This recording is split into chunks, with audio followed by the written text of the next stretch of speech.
les jours, 400 anciens compteurs électriques passent entre les mains de Patrick.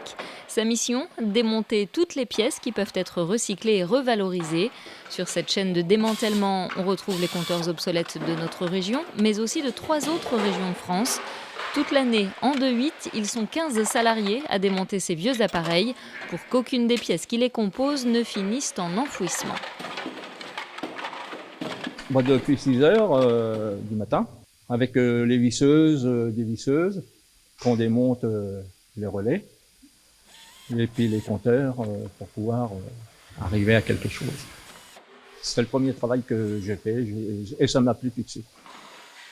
En France, 35 millions de compteurs électriques sont installés chez des particuliers.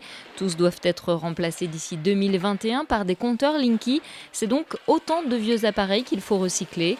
Dans cette zone de stockage, il y a l'équivalent de 3 semaines de travail, avec parfois des antiquités des années 60.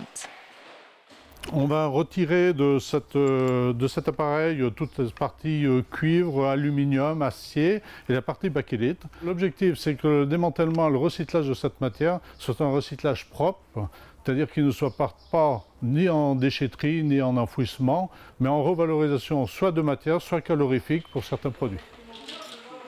Depuis 2017 et le partenariat avec Enedis, 3,5 millions de compteurs ont été démantelés dans cette usine. Aujourd'hui, elle gère aussi le service après-vente de tous les Linky qui dysfonctionnent. 2 activités distinctes qui permettent d'employer 115 salariés, dont une très grande majorité de personnes en situation de handicap.